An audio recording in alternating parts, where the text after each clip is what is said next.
ગુજરાતના શિક્ષણ જગતને કલંકિત કરે તેવી ઘટના એ અમરેલીથી સામે આવે છે। અમરેલીના એક પ્રતિષ્ઠિત સંકુલની અમુક વિદ્યાર્થીનીઓ પ્રવાસ માટે આબુ ગયેલી હતી, ત્યારે ત્યાંના ડાયરેક્ટર અને સૌરાષ્ટ્ર યુનિવર્સિટીના ભૂતપૂર્વ કુલપતિ અને ભાજપના કાર્યકર એવા ગિરીશ ભીમાણી પણ તેમની પાછળ ત્યાં આબુ ગયા હતા અને મળતી માહિતી મુજબ આ ગિરીશ ભીમાણી દ્વારા ફૂલ દારૂના નશાની હાલતમાં એ વિદ્યાર્થીનીઓ સાથે છેડતી અને અડપલા કર્યા છે એવી વિગતો અમારી પાસે મળી રહી છે।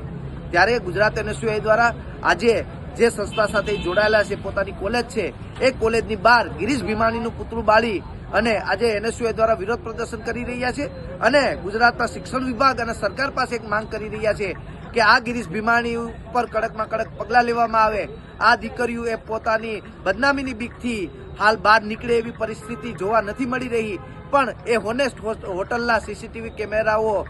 કાઢી અને એમાં તપાસ કરવામાં આવે અને ગિરીશ ભીમાણીને જેલના સળિયા પાછળ ધકેલવામાં આવે એવી જ ગુજરાત એનએસયુઆઈની માંગ છે।